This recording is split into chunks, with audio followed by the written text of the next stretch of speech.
it's either rip tiles up, or no, rip tiles up is last thing. It's crawl under the floor.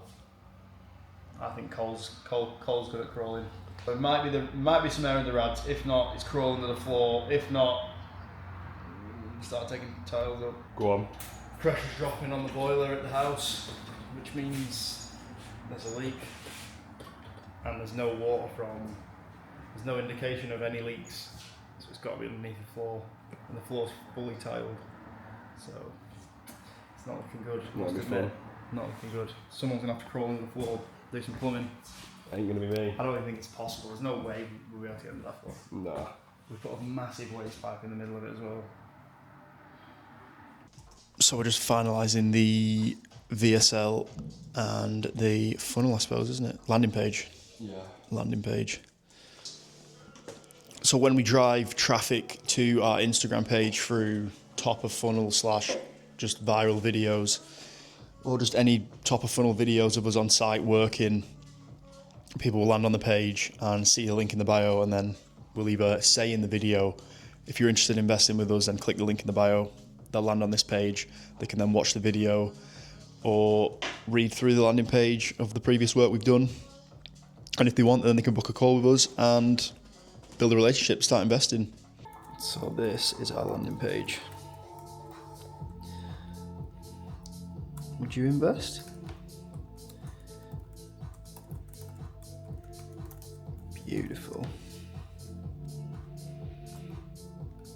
So I'll just give you a quick explanation of what and why we're making this landing page, and hopefully make it make sense to you.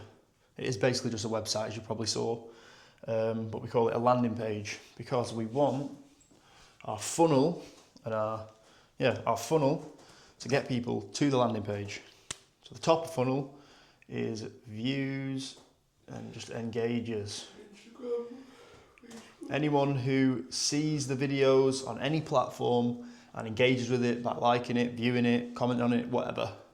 So we make videos to the mass, so anyone sees it, hopefully get millions of views like our other videos, and then they're in our funnel, they're at the top of the funnel. And then this section here, nurture.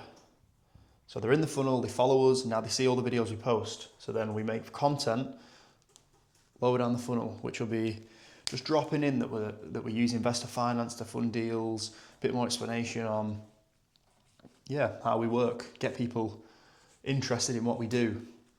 And then we make even lower down the funnel content to convert.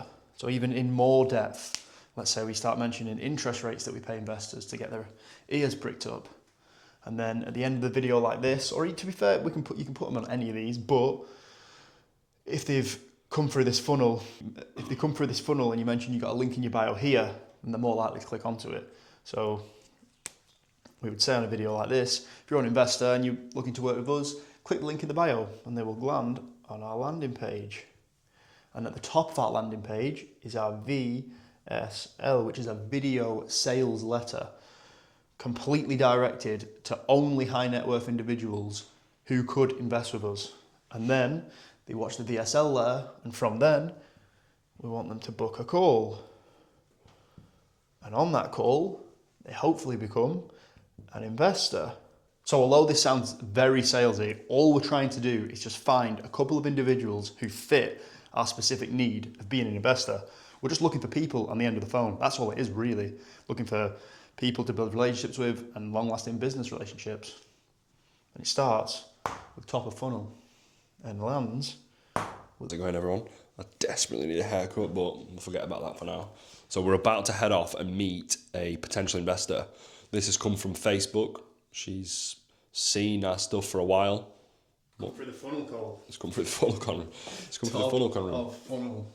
I hate when we refer to it as a funnel. I don't like that. It seems too salesy, and it isn't that. The whole point is just to have it as a structured view of what you're actually doing. Because obviously the idea is this is us just posting videos, lots and lots of videos, and then as we get further and further down the funnel, it just gets into more about what we do and who we are. Because eventually all we want people to do is just know who we are and what we do and what kind of work we can produce. That's it. And if that interests them, let's book a call. And if that interests them, just keep watching our videos. Yeah. So the reason you do this is to make it the least amount of friction possible between someone knowing what you do and then being able to get in contact with you and use your service or use whatever it is you're offering. So that's essentially what it is. Yeah. Right. So we're going to head there now. Hopefully this goes well. Bread salesman, stop fucking lying. Oh. It's all fucking sales. Give me all your money. It's all sales. It is all sales. This is Cole's barbershop. Doesn't really like talking about it because he has fallen out of love with cutting hair. And same as me, I've stopped tiling privately for customers. We're all in on property. I'm whoa, don't fucking hit my man. Fucking hell. Cole's fallen out of love with cutting hair. He regrets even starting to cut hair when he was 13 years ago, however old he was. I think he started when he was like 12. But yeah. Should we play tennis later? Jesus Christ, Cole. I suppose we could for the content. Not quite work. I was just telling him about your career in barbering, Cole, and how much you fucking hate it. But this is ultimately his profession right now. Well, it isn't actually. No. He's the remnants of a once profitable business. Yeah. Being brutally honest, that's the long and short of it. This business just doesn't make any profit anymore. It's you stop watering it. It's one of them things, isn't it? I've stopped working on it. But the problem is, it's the staff. You know, with cutting hair, it takes 10 years to get to a really, really good enough level to charge enough money to have the clients. It's just, the barbers need paying a lot. Otherwise, they just go off and open their own shop, obviously. So it's especially in this area, really difficult to get people interested into the industry. The colleges just aren't taking anyone on for the barbering courses. No one wants to do it. So that's the problem with this business. I've spent so many hours trying to teach people how to cut hair just to eventually get them to, run this shop for me. But it just hasn't worked out like that. And I've spent the last 13 years doing it. So I'm fucking bored of it. And it's not scalable. And it isn't scalable. It's not profitable how we need to. No. Don't get me wrong. There's some. Oh, you need to open that door. Don't get me wrong. There's some people within the industry that have massively scaled their operation, but for me, I don't want to scale barbering or a hairdressing career. It's not what I want. It's not what I want to do. I want to build something with Connie, so that's why we're doing this. It's going to make a fucking serious office, so. But it is going to make a really good office, yeah. Because at some point, this is probably going to close this barber shop, and we're going to end up just having this as our office. Obviously, at the moment we're in the back, but. Yeah, anyway, I don't know what the fuck I'm saying. See you in a bit. Bye. In my opinion, is the first thing that you drill. Just been on a 10k run. Felt pretty awful, actually. I was naughty last night. I had some Ben and Jerry's and a brownie to celebrate my missus doing her half marathon this weekend, so do feel a little bit bad. Didn't feel so good running this morning, I must admit, but we move, quite literally. So yeah, this is what my morning looks like pretty much every morning. Eggs and crumpets or eggs on toast. 5 eggs, no less. Because if you think about it, if you're having 2 or 3 eggs, that's 14, 21 grams of protein. It is pointless. It's not good. You need to have 5 at least. At least. Otherwise it's just pointless. That's 35 grams of protein for your breakfast. If you have 5, remember that. 5 eggs or less. No more. No less than 5 eggs. Ever. Isn't that right, always? See? And then we take the dog for a walk. Well, I say walk, this is more like just chucking balls for him. I'll tell you what, dogs are so fit, aren't they? They can go for hours. The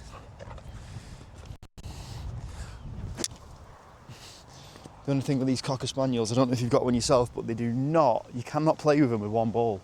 You've got to take 2, at least. They just don't drop. And look at this, I learned something. You can turn the camera off and on with this little button. So we've got a property opportunity. This is literally live. We've seen it 10 minutes ago. It didn't sell at auction. It's in Kendal and it is interesting. It's not sold for 160. Well, it was a guide price at 160. Guide at 160. Didn't get a bid at 120. 160 guide, no bids at 120. Calculate ourselves by going on Property Engine that the end value after putting in a new kitchen and a new bathroom, doing the flooring and carpets, it would be 220,000 with a refurb of 25k. So we're working out what we want to pay for it. If we purchased it at 130k with stamp duty at 6,600 and legals at 1,000, we'd be all in 137,600. Refurb 25k, brilliant.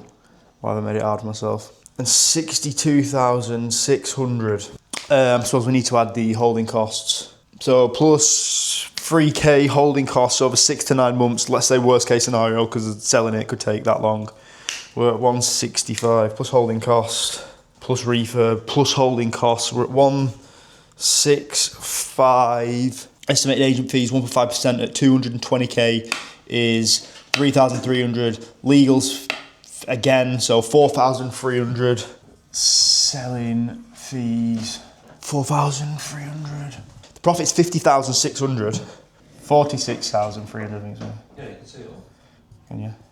So that is a deal because the refurb is 5 weeks maximum. £46,300. We haven't got a penny to put towards this project because we've got another project coming up. We've got someone who could be interested. So probably just going to send them a photo of this, ring them up, go through the breakdown. We're not even asked about, well, we obviously are asked about the profit being as much as possible, but for us, we just want to make content and do this for fun and make profit while we're doing it. So if we do this with a JV partner and they put all the money in, so they'd have to put 162,300, 160,600 to do the purchase and the refurb.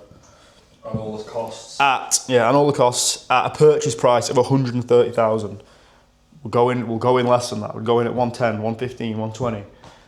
Well, even less. We could go in at a fucking 100. This is crazy. So yeah, it's exciting. Next steps, goal. Do you got a ringer? I'm just thinking, are we missing anything? Do you think that's laid out quite well? Purchase, stamp legal, refurb, holding, selling fees, end value, refurb. What's the legal pack saying? Sort of alright so far, I think. Sort of alright. I think. She surely got 162k to fucking throw it here. Yeah. Well, you don't got the buying costs in there, have you? Stamp and legal. Stamp and legal, yeah, but that's not the auction fees and shit. Oh, what are we for? Plus 1.5%. Great conversation. Boom, we're here, baby. Come on. Jesus gets to both deals. Oh, she knows him as well. She's like, oh, Colin, yeah. So she just rang back then after speaking to the auctioneers. We know a little bit more about both properties. So the 3-bed semi. First one we were talking about was a semi. Second one on the other side board was a terrace. Yeah, and a terrace. So talking about the semi now, it had gone into an auction a while ago, got pulled out of the auction because the auction pack wasn't quite ready. Then got put into another auction. Then the vendor died, so I had to get pulled out of the auction to go through probate. Now it come through in another auction, and the auctioneer just thinks that the locals probably have just got a bit cheesed off with it. Maybe just don't like the look of the property anymore because it's been an auction so long. So that's where we come in. If we can get it for the right price, we can do a refurb on it and sell it at between 220 and 250. Then it's good profit. The end terrace, the lady who currently owns that, she was being a bit hard, let's say, on the guide price and the reserve, but the auctioneer thinks that we could probably get that at 130. Again, on the road, there's really, really strong comps. There's properties that are currently listed at 300 and 275k. They are in really nice condition, but this end terrace for sure is going to be worth. It's got to be worth 200 up to a nice standard, no problem. So another really good deal. But the best bit about it all is that they're so close to each other. And this lady is from Kendal. She knows the area. She's done loads of deals in Kendal. She's got Airbnbs in Kendal. So That perform well. that perform really, really well. So that's the good thing about these properties. We're not only buying it at a good price so that we can flip it, but if we decide we wanted another exit strategy, we could refinance and turn it into serviced accommodation with no problem whatsoever. So that's another avenue. So you've got to keep your options open when thinking about your exits. And on these deals, particularly, there's multiple exits we can go for, because this investor's got a keen. She's already got a big portfolio of Airbnbs and sort of managed serviced accommodation. So she's also looking at another building that's in Grange, a 8-bedroom, 8-bath boutique hotel, and it is boutique out of its head, and it is commercial kitchen. It is a fully functioning business, sauna, 12 park, yeah, it's got a huge drive. It's probably, it's got to be worth at least 1.2, 1.3 million as a residential property, but as a business. Oh wow, good arrows. Anyway, hopefully this day ends really well.